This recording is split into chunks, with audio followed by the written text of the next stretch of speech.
mind telling us how you're meeting with President Biden went? First, introduce yourself, if you would, please. How your meeting with President Biden went, and whether you're hopeful or not that you'll see your loved ones, that you'll see the hostages, your loved ones, alive again. Thank you. My name is Jonathan Dekelchen. I'm the father of Sagi Dekelchen, a 35-year-old father who was abducted from Kibbutz Nir Oz on October 7th. We met today with President Biden and other people from the administration. It was a terrific meeting and conversation. I think we all came away feeling that as families of hostages, of American-Israeli hostages, which are 8 out of a total of 138 hostages, we felt that, and we felt before, and we were only reinforced in seeing and believing that we could have no better friend in Washington or in the White House than President Biden himself and his administration. Pope Francis today called for an immediate release of all the hostages. Do you believe the Vatican can help bring your loved ones home? I'll add, I'm Liz Hirsch-Naftali. I'm Abigail Edon Moore's great aunt, and we are blessed because she is back with her family after she was a hostage for 50 days and witnessed both of her parents being murdered on October 7th. And what I can tell you is that Abigail is a miracle. She is a light in this very dark time. And metaphorically, a lot of our families that are here today, and we are all one big family looking to get all of these people's sons and fathers and mothers out, that we are here because the president and his team have been bringing out light in this dark time. And Abigail, who is a 4-year-old, is a symbol of that light.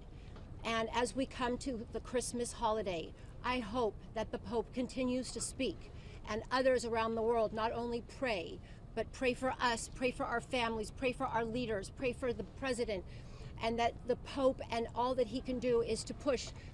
We love a Christmas miracle. We would love all of our loved ones to come back and be with us for Christmas. So when you talk about the Pope, our hope is that he and others like himself will influence these people in the Middle East that are all actors in this part of getting these hostages out. And that is all of our hope for a Christmas miracle. Can you talk about what kind of communication you guys have been getting? Are you getting updates on a daily basis? What kind of communication you've been getting from the White House? And thank you, of course, for talking with us. Yeah, well, I can say this. Since a day or two after the massacre on October 7th and the mass hostage taking by Hamas, we all began to be contacted by representatives of the United States government, the embassy in Israel, State Department, Secretary Blinken, and within just a few short days, President Biden was on a video call with us. And since that time, we've been in frequent and very transparent contact with administration officials, and we've also really benefited, I think, and most importantly, our sons, daughters, fathers, sisters, brothers, mothers have also really seen how, in a very divided time, members of Congress, members of the Senate, from wall to wall, have shown solidarity with us. For those of you still waiting word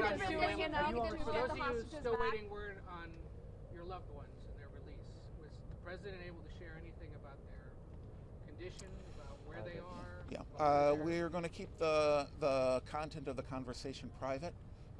It was a private meeting between representatives of the 8 families still, and a 9th family, or 2 other families whose loved ones have been released already. But we are going to keep the private conversations private. Obviously the world witnessed the great miracle, as you indicated, when some of the hostages were freed as a function of the temporary ceasefire. What specifically are you requesting of the U.S.